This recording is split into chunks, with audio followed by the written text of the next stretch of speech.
Movie के starting में हम एक अमीर बिजनेसमैन नेरो को देखते हैं जो अपने घर में बैठकर एक लड़की को दूसरे एक लड़की को काटने के लिए फोर्स करता है और उसके हार्ट को बाहर निकलने के लिए कहता है और फिर वो लड़की ऐसा ही करता है और उस लड़की को काट कर उसके हार्ट को बाहर निकल कर नेरो के पास लाता है। लेकिन अब वो लड़की बहुत ही रोने लगता है क्योंकि वो लड़की इन सब से बहुत ही परेशान हो चुका था और बहुत ही डर गया था। और फिर नेरो किसी एक आदमी को पैसे से भरा हुआ बैग उस लड़की को देने को कहता है और फिर वो लड़की पैसे से भरा हुआ बैग लेकर यहाँ से चले जाता है। और फिर हम नेरो को कुछ लोगों की फोटो को देखते हुए देखते हैं जिन्हें वो फन हाउस में इनवाइट करने की सोच रहा था। और फिर हमें नेरो की घर को दिखाया जाता है जो शहर से बहुत दूर एक घने जंगल के अंदर होता है। और फिर सीन शिफ्ट हो जाता है और फिर हम एक लड़के कैस्पर को देखते हैं जो फिलहाल फन हाउस में होता है। और फिर हमें उसके बारे में बताया जाता है जहाँ पर हमें पता चलता है कि वो असल में एक सेलिब्रिटी है। उसको अक्सर टीवी सीरियल या फिर गानों में दिखाई देते हैं। और फिर नेरो के इन्विटेशन पर उसके मैनेजर ने उसके साइन ले लिया था जिसके कारण वो आज फन हाउस में है क्योंकि वहाँ पर जीतने वालों को $5 मिलियन मिलने वाला था। और कैस्पर को साइन करने के अगले दिन ही उसे किडनैप करके फन हाउस में लाया जाता है ताकि फन हाउस के लोकेशन किसी को भी पता ना चले। दूसरी तरफ हमें वहाँ पर और भी लोगों को दिखाया जाता है जिन्हें कैस्पर की तरह ही किडनैप करके लाया गया था। और उन लोगों का नाम था जेमेना, लोनी, उल्ला, जेम्स, कैट, डेक्स और नेबिन। यहाँ पर 8 लोग होते हैं जो एक दूसरे के बिल्कुल ही अनजान होते हैं और ये सभी लोग मिलकर वहाँ पर एंजॉय करने लगते हैं क्योंकि उन लोगों का सेल फोन पहले ही ले लिया गया था। और फिर 3 दिनों के बाद इस शो को स्टार्ट किया जाता है। इस शो में बहुत सारे लोगों का इंटरेस्ट था। और फिर सभी के इंट्रो के बाद इस शो का होस्ट आके कहता है कि तुम सब यहाँ पर जो चाहे वो कर सकते हो, लेकिन इस घर के हर कोने में वीडियो कैमरा लगाया गया है, यानी कि बाथरूम में भी वीडियो कैमरा लगाया गया है। यहाँ पर तुम लोग जो भी करोगे सब कुछ लाइव दिखाए जाएंगे और तुम लोग इस शो को जीतने के लिए हर तरीके से फ्री हो। यहाँ पर तुम लोग जो चाहे वो कर सकते हो और इस शो का जज है ऑडियंस। तुम लोग अपना काम करते रहो, लोगों को जिसका काम पसंद आएंगे उसको लोग वोट करेंगे और सबसे ज्यादा जिसको वोट मिलेंगे वही इस शो का विनर होंगे। और इस घर में नेरो का भी कुछ लोग होते हैं जो इन पर नजर रख रहे थे और फिर सभी लोग बहुत ही एंजॉय करने लगते हैं। और ऐसे ही इन लोगों का 3 दिन बीत जाता है।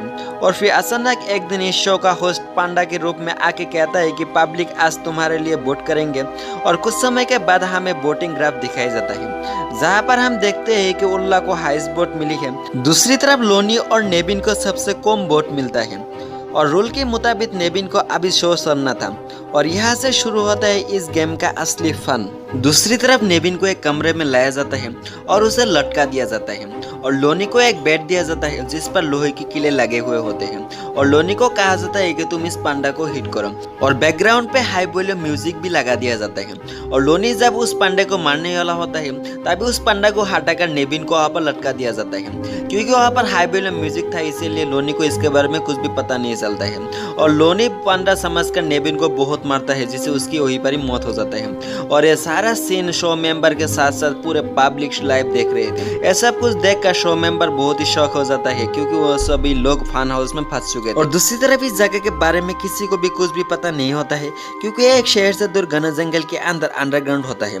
दूसरी तरफ इस वीडियो को डार्क वेब के थ्रू लाइव स्ट्रीम किया जा रहा है इसलिए इन लोगों को कोई ट्रैक भी नहीं कर सकता है। और थोड़ी देर बाद नेरो फिर से स्क्रीन में आता है और कहता है कि अगर किसी ने यहाँ से भागने की कोशिश की तो उसे भी नेबिन की तरह मार दिया जाएगा। और थोड़ी देर बाद डेक्स को लगता है कि पास में लगा हुआ खिड़की तोड़कर वो बाहर आजाद हो सकता है, लेकिन सभी शो मेंबर डेक्स को ऐसा करने के लिए मना करते हैं। लेकिन फिर भी डेक्स उस कांच को तोड़ देता है। तब उसे पता चलता है कि वहाँ पर तो एक प्रोजेक्टर था जो आसमान की इमेज दिखा रहा था।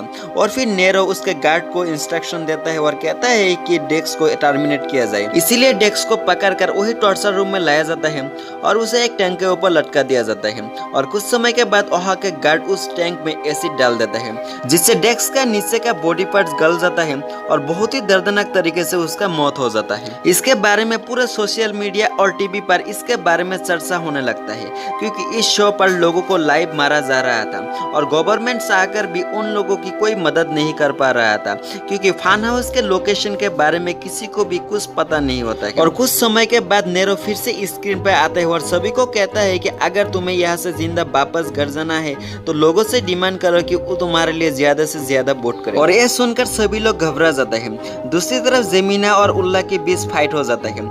जेमिना कहता है कि तुम अपने बॉडी दिखाकर लोगों की वोट गेन कर रहे हो, इसलिए तुम एक वेश्या हो। और फिर हम अगले दिन न्यूज पर कैस्पर की एक्स वाइफ को देखते हैं जो बहुत फेमस भी होता है, इसलिए सभी को गुजारिश करता है कि वो कैस्पर को ज्यादा से ज्यादा वोट करें। दूसरी तरफ हमें फन हाउस का सीन दिखाया जाता है जहाँ पर सभी लोग डिसाइड करता है कि वो लोग जब तक जिंदा है तब तक बहुत ही हंसी खुशी से वहाँ पर एंजॉय करेंगे। और कुछ समय के बाद नेरो फिर से स्क्रीन पर आता है और वोटिंग ग्राफ दिखाया जाता है जहाँ पर हम देखते हैं कि जेमिना और उल्ला को सबसे कम वोट मिली हुई है, कि इसका कारण उन लोगों का झगड़ा होता है। और फिर उन दोनों को एक कमरे में लाया जाता है और दोनों को 2 कुल्हाड़ी देके वहाँ की लाइट्स ऑफ कर दिया जाता है और ये सभी कुछ नाइट विजन में लाइव स्ट्रीम किया जाता है। और कुछ समय के बाद ये दोनों एक दूसरे के मारने की कोशिश करते हैं और उल्ला जेमिना के सर पर कुल्हाड़ी मार देता है जिससे वहीं पर उसका डेथ हो जाता है और उल्ला अपने आप को सर्वाइव कर लेती है। दूसरी तरफ फन हाउस में अब तक 3 लोग मारे जा चुके थे, इसलिए सभी लोग अपने लिए वोट मांगते हैं और ज्यादा वोट मांगने के चक्कर में उल्ला सभी के सामने न्यूड हो जाता है। और फिर सीन शिफ्ट हो जाता है और फिर हम जेम्स को देखते हैं जो फिलहाल उल्ला की बॉयफ्रेंड होता है और ज्यादा शराब पीने के कारण नीचे गिर जाता है, इसलिए कैस्पर उसके ऊपर एक चादर से ढक देता है। दूसरी तरफ उल्ला को भी अपने कमरे में सुला देता है। तभी उल्ला उसे कहता है कि ज्यादा वोट पाने के लिए हम दोनों इंटरकोर्स कर सकते हैं, लेकिन कैस्पर उसे मना कर देता है। और उसी वक्त वहाँ पर जेम्स भी आ जाता है और दोनों को एक साथ देखकर जेम्स उसके ऊपर हमला कर देता है, लेकिन पब्लिक ये सब कुछ देख रहा था, इसीलिए कैस्पर को सबसे ज्यादा वोट मिलता है और सबसे ज्यादा कम वोट उल्ला को मिलता है क्योंकि उसने न्यूड होकर सबसे वोट पाने की कोशिश की थी। और दूसरी तरफ उसे भी वही कमरे में ले जाया जाता है और उसे एक फोटो मैचिंग का टास्क दिया जाता है जहाँ पर वो फेल कर देती है और फिर उसे एक स्पिन घुमाने के लिए कहता है ताकि वो चॉइस कर सकता है कि उसे किस तरीके से मारा जाए। और फिर उसे द रैक नाम की एक पनिशमेंट मिलता है। उसके बाद उल्ला को उसी रूम में दोनों साइड से बांध कर खींचा जाता है जिससे उसकी पूरे बॉडी अलग अलग हिस्से में टूट जाता है और वहीं पर ही उसका डेथ हो जाता है। दूसरी तरफ अब बचे हुए 4 मेंबर्स को उनको अपने फैमिली फोटो दिया जाता है जहाँ पर हम देखते हैं कि जेम्स की एक छोटी बच्ची है और लोनी और कैट के भी अपनी फैमिली होता है, लेकिन कैस्पर की कोई फैमिली नहीं होता है क्योंकि कैस्पर की फैमिली के नाम पे उसके सिर्फ एक्स वाइफ कार्ला ही थे क्योंकि उसके पेरेंट्स बचपन में ही कार एक्सीडेंट में मारे गए थे। ये सुनकर पब्लिक बहुत ही इमोशनल हो जाता है और सबसे ज्यादा वोट इस बार कैस्पर को मिलता है और सबसे ज्यादा कम वोट इस बार जेम्स को मिलता है। लेकिन जेम्स एक बॉक्सर होता है, इसलिए उनके सामने 4 बॉक्सर को लाया जाता है और पब्लिक के डिमांड पर एक बॉक्सर के साथ उसको लड़ाई करने पड़ेंगे और उन दोनों के बीच लड़ाई स्टार्ट हो जाता है जहाँ पर जेम्स उस बॉक्सर को जैसे तैसे करके मार देता है, लेकिन नेरो इस बार उसके साथ धोखा करता है और सभी बॉक्सर को उसे मारने के लिए भेज देता है और सभी मिलकर उसे बहुत ही बुरी तरीके से मार देता है। लेकिन फन हाउस में अभी भी 3 लोग बचे थे जिन्हें वोट की बहुत ज्यादा जरूरत होता है, इसलिए ऐसे भी लोग उल्ला की तरह जिस्म का सहारा लेने लगता है। इसलिए कैस्पर और लोनी इंटरकोर्स करते हैं और कैट सबके सामने मास्टरबेशन करने लगते हैं और ये सब कुछ लाइव पब्लिक देख रहा होता है। इसलिए अगले दिन वोटिंग ग्राफ पर लोनी और कैस्पर जीत जाता है लेकिन कैट हार जाता है। लेकिन कैट एक चेस प्लेयर होता है, इसलिए नेरो का एक आदमी उसके साथ चेस खेलता है और कैट हार जाता है। इसलिए कैट को एक स्पिन दिया जाता है जहाँ पर उसे 5 सेंटेंस मिलता है और उसके अकॉर्डिंग जिसे भी कैट से ज्यादा वोट मिली है उसे मरने के लिए चॉइस किए जाएंगे।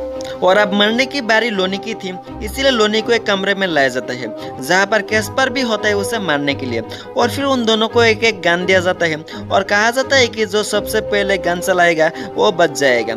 लेकिन ये दोनों ही उस गेम से बहुत ज्यादा परेशान हो चुका था, इसलिए दोनों ही सुसाइड कर लेता है। अब पीछे सिर्फ कैट ही बच जाता है जो इस गेम का विनर होता है, इसलिए उसे $5 मिलियन देके उसे वहाँ से बाहर भेज दिया जाता है और पुलिस उसे कुछ दिन लगातार पूछताछ करता है, लेकिन पुलिस को कुछ भी हाथ नहीं लगता है क्योंकि उसे भी कुछ भी पता नहीं होता है फन हाउस के बारे में। लेकिन हमें पता होता है कि फन हाउस नेरो का है, लेकिन नेरो का रिकॉर्ड पब्लिक के सामने बहुत ही क्लीन होता है, इसलिए नेरो कुछ इंटरव्यू देने के बाद अपने घर पे जाता है जहाँ पर हम कैट को देखते हैं और फिर हमें पता चलता है कि कैट और नेरो एक दूसरे को पसंद करते हैं और दोनों कपल है और कैट को बचाने का प्लान बहुत पहले से किया गया था और इसी के साथ ही ये मूवी यहीं पर ही एंड हो जाता है।